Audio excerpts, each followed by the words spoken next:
Hello, everyone, and welcome back to Noxcast, the Equinox News Recap Podcast. I'm your host, Nathan Hope. I'm the Managing Executive Editor of the Equinox. I'm Chloe Erno, the news editor, and today we're joined by Nick, our copy editor. Hi, thank you. Thanks for coming on. Just starting off, you joined the e-board very early on this semester, but before then you had worked for us as a staff photographer, really. I wanted to give you the chance to just talk about your involvement with the Equinox thus far, as well as your e-board role now as copy editor. Right, so I started off, like you mentioned, as a photographer. It's something that I had done prior to coming to Keene State, but it is also what made me want to join the Equinox because I do love taking photos. And I do still take photos, and now as a copy editor, I spend a lot of time cooped up in the office editing, but it's something that, like, I find myself looking forward to. Like, I do really enjoy what I do, so it's pretty awesome.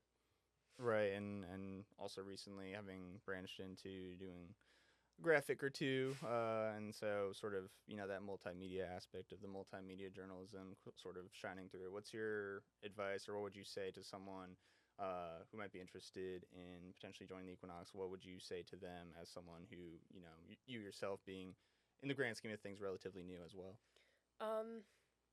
You gotta just kind of go for it. It's stressful at first. If you have a busy schedule, there are ways to work around that, and I really think that putting yourself out there and going forward with something, even if you're feeling really pretty nervous about it. I know I was really nervous coming in as a staffer and then as an e-board member. You really just have to kind of go and do it, and you'll really only flourish from there. It's something that you can only really grow from. Awesome. Well, to anyone who's listening, or maybe even potentially incoming first years, think about it, because we're gonna need a lot of people in the fall. We always need a lot of people, but nothing we do is possible without our general staff. So really, that's super important for what we do. But with that being said, we can get into the proper news recap. So starting off in news, our top story was from our photo editor, Xander, and this is about sort of the future of the honors program. So the more, I guess, honors program on campus here is going from a one director model to two directors.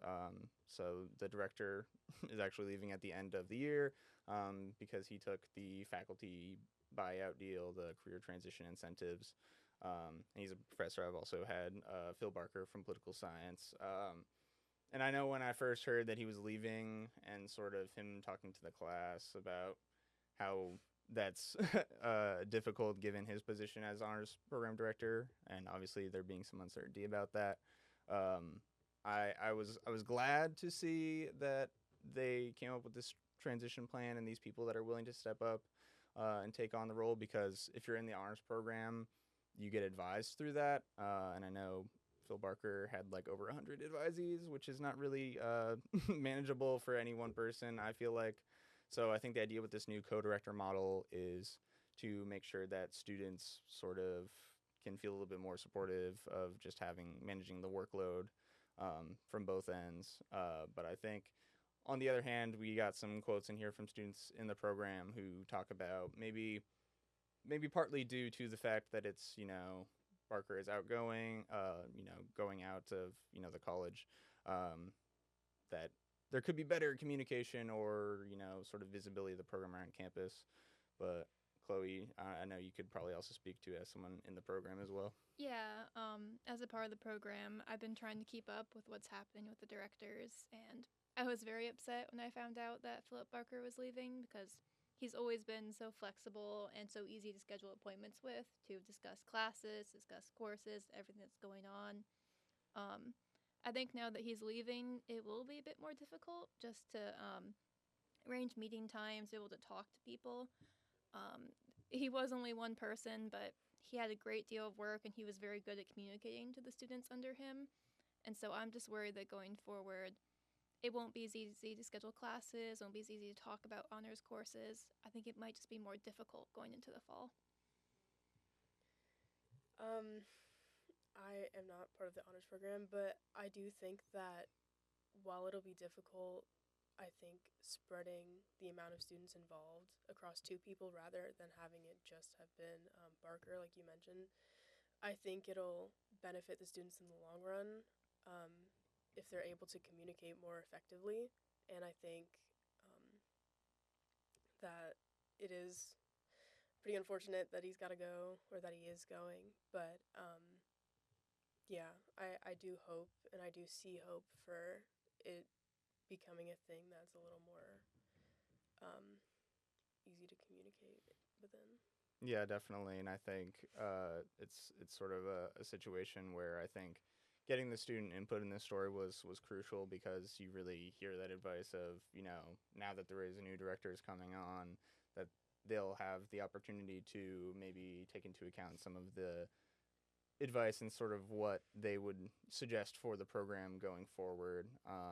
But I think it's really valuable to get the perspectives, and it is such a huge thing to take on. I mean, for people that aren't in the honors program or don't know someone in the honors program, it kind of might not be something that they think about. But I can assure you, for the over 100 students that are in the program, that it is something that you kind of do have to think about. But with that being said, we can get into the region and state top story, which comes to us from the Keene Sentinel. This is a piece which is sort of just based off a press release from the college about the fact that former Keene State President Melinda Treadwell will be honored at this year's commencement. Will be receiving the Grant State Award, which I believe is the highest non-degree honor given by the college, just for someone who's brought such a positive impact to campus and like the region and the state overall, which I think we can say from our perspectives definitely rings true for Melinda's tenure at KSC.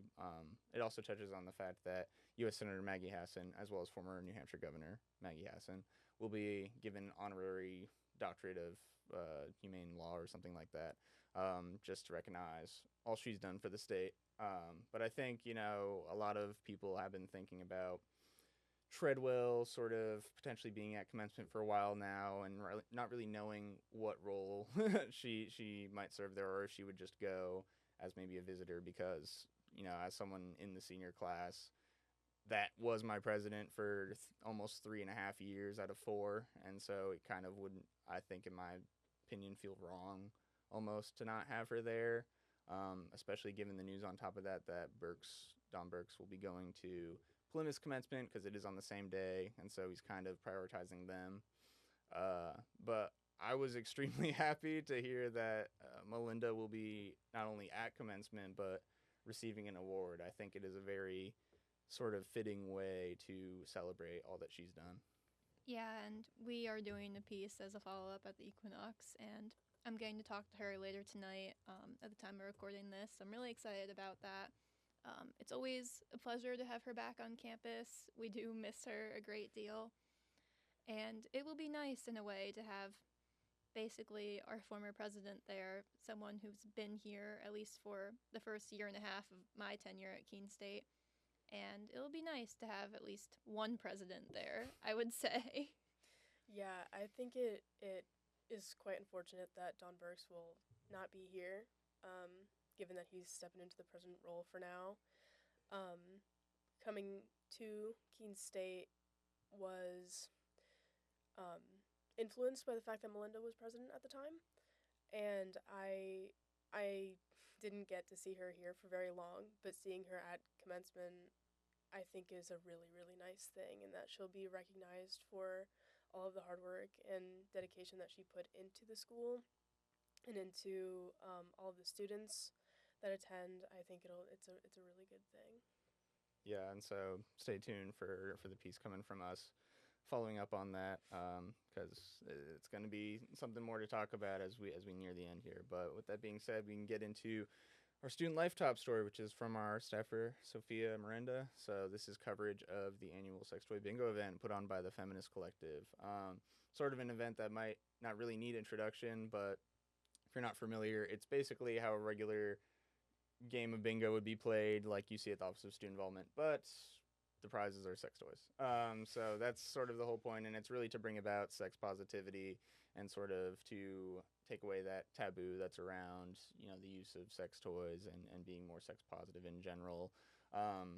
I'm probably a little bit biased because basically all my friends run the club, but I think it's an amazing event. I've been really proud of the people over there for being able to continue on FemCo as it is, and to make sure that this event would still happen. I think something that's really honorable about the way that they did it this year is to include gender inclusive toys, so for use by people, male, female, otherwise. So I think that was a really good move by them, and I think the attendance kind of shows.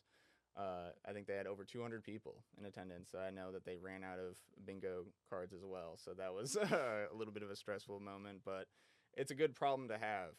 So I'm really, really proud of everyone over there. Yeah, and I think you can gauge student interest just by seeing how excited people were about it. And as you spoke to, they did run out of bingo cards, which was crazy to hear in the middle of the event. But no, I think it's wonderful just to bring a positive air to that around campus, and bringing 200 plus students together just to celebrate that in a chill environment to play bingo. I think it's just a really fun idea. I completely agree.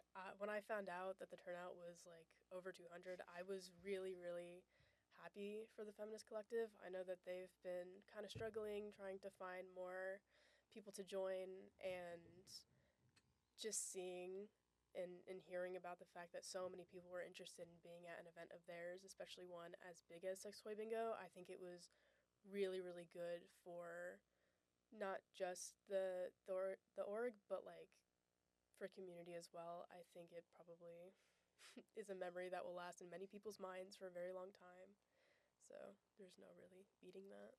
Yeah, definitely. And I think it's sort of a thing where you have an event that's been going on for a few years now, which is one of, if not the biggest event, I think, put on by any student org, and sort of the importance of having people that organize these events, because they don't just come out of thin air. That's all the hard work that's put in by students, and I know that the people over there are already involved in several different things, but the fact that they're willing to set aside time to still make this happen is something that's really admirable, and something that I think is a quality that everyone should really strive to. And then also one final shout out being that the headline for this was really exciting. Sex Toy Bingo arouses excitement. I was really proud of Justin for that one, because I think maybe my first collegiate journalism award was for second place best headline, and it was Sex Toy Bingo comes back with a bang. And I remember the fight over trying to get that printed, and ultimately getting it printed and then winning an award for it. That was like so crazy. And so hopefully this one will get some awards too, and shout out to Justin for that. But with that being said, I do a little bit of a more serious topic now. So the editorial this week was about the campus carry bill. We talked about it a little bit on last week's Noxcast, so we'll try not to go over the exact same points that we went over, but this is a bill that's made its way through the State House. Now it's being considered through the State Senate, I believe, at this moment of recording, and it's a bill that would allow people to just carry guns on campus, basically, is the overarching summary here. And it was proposed in the House by someone who's a University of New Hampshire graduate, someone who graduated from UNH, and sort of has been a big proponent of just the ideas of like, oh, well, it's the constitutional right and the Second Amendment, and should have already been a thing anyways, or the whole self-defense thing, or the good guy with a gun, stuff like that you hear from people on that side of the aisle, that you would normally hear from any number of legislation that sort of allows guns in more ways or lessens regulations. I think the main things, I think we had a really productive conversation this week's editorial, but I think the main things that we hit on are just, it doesn't make sense to do something like this to really open up really the floodgates, and make a college sort of an unsafe environment, or feel like an unsafe environment, because it's already stressful enough just going about your day as a college student on campus. You shouldn't have to worry about whether a classroom you go into or any building you go into, there will be someone with a gun, and sort of, I think, bringing in someone, who has a gun into any situation immediately increases the security risk. And because of that increase in risk, University, UNH, Plymouth, and Keene have said that this will cost millions and millions in added security. And I mean, campus safety officers don't even have guns. So I think there's a lot of things that we hit on in here, and there's, certainly a discussion to be had. I think, we hit on smaller self-defense weapons such as like pepper spray. It makes complete sense, but something like a gun, which has such potential for such immediate and widespread harm, is something that we don't really think is conducive to a safe learning environment. And I think personally that college and the goal of any educational institution should really first and foremost be to provide that safe learning environment. And something like this, which sort of contradicts that, is where I start to have problems. Yeah, and I know that one concern we touched upon was suicide rates at the college. I didn't even think about that until it was brought up, but having guns that are fully accessible to people will be a danger. Even if you don't own one yourself, your roommate has one, a suite mate, and you're able to get it. That's a big risk to people and their mental health. And just in general, I don't think it violates your Second Amendment rights. You don't own the institution. The institution can make its own policies, its own laws here. If they say no guns on campus, you should abide by that, and you should respect that. We have childcare facilities on campus. We have small kids around here. We should not have lethal weapons in this area. Yeah, I do think that owning a firearm doesn't necessarily mean that you'll use one, but the risk is so great when you bring something like that to a public university campus. There are people just downtown Main Street that already kind of do this, and then bringing it even closer to campus and having it on Appian Way in our buildings, it's in our dorm rooms, it's something that the risk is so much higher than any positive anything you can really get from that.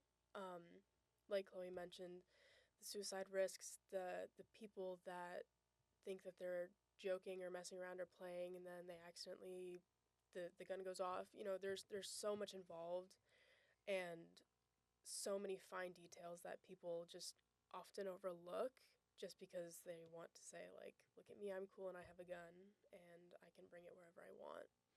Yeah, I think that the main crux of the bill being the argument that this is something that's already set forth in the Constitution. They're just reaffirming that. I don't think it really makes much sense, and I think we touched on the thing that you hear a lot from people, that Second Amendment was really made before any number of firearms were existent. It was back when muskets were the main thing, and then now you have handguns, and you have semi-automatic rifles, and you have all these different varieties of things. And even within the text of the Second Amendment as written, under a well-regulated militia, it certainly sounds like there's room for regulation, and so being that, I think it makes sense that colleges should be able to set those policies. And I don't want to go into, feel like I'm going to like a military installment when I'm going to class or going to any event on campus, or be pat down or screened by a metal detector. I don't want to have that be a thing. I feel like it would make people even less likely to go to school in New Hampshire if something like this passed. So basically, we hope that it doesn't pass, in summary. But with that being said, let's get into the arts and entertainment top stories. So this is from Administrative Executive Editor Jacob, and this piece was about the Capstone Film Festival. So it's the really end-of-year event for all the graduating film student seniors who've spent all year really working towards producing a short film. Most of these were like 20 minutes or less, I believe. But it's no secret that creating a film is no small task. It requires a lot of time and effort. It requires so much different equipment and expertise. It requires so much help from so many different people. And so I think anyone who is able to, produce one of these or help in the production of that is something that really should be applauded. And I think, it's one of those end-of-year campus events that we always will cover, and inevitably will be probably top story in A&E that week every year, because it's just such an amazing thing to see student work in practice, to really see those products of applying your learning in the most intense way possible by producing something that like a lot of these would be eligible to like submit for like film festivals and stuff like that. I think it's just so amazing. Yeah, and I think it's always nice, the variety of different projects that you will see. There's a great deal of freedom when it comes to these kind of capstones.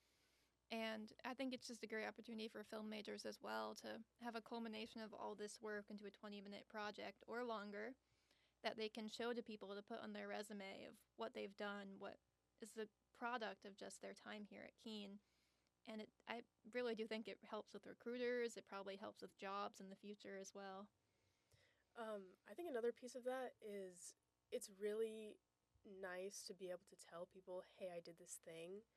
I heard that there were a lot of attendees that showed up. They went to go support their friends, their family, their classmates, and it's really such a nice thing when people are able to come together like that in groups of maybe friends, maybe people that you'd never met before, to just work and create one project throughout an entire semester, the whole year.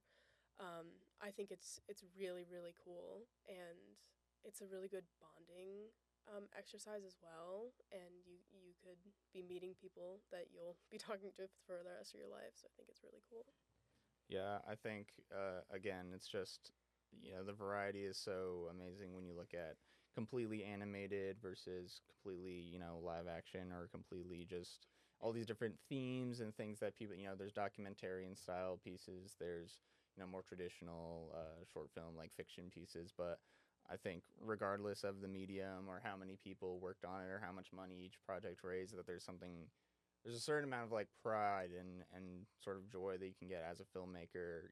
They fielded questions after the films and being able to sort of be looked at as someone who is respected as a filmmaker. That's something that any professional filmmaker also does, where they sort of get a whole theater full of people curious about their whole thought process. And I think there must be no feeling that's better than what was experienced by these directors and the people who worked on these films than sort of the satisfaction that came this past weekend at the capstone. So congratulations to everyone for getting all that done as we get to the year end, and it's really just amazing overall.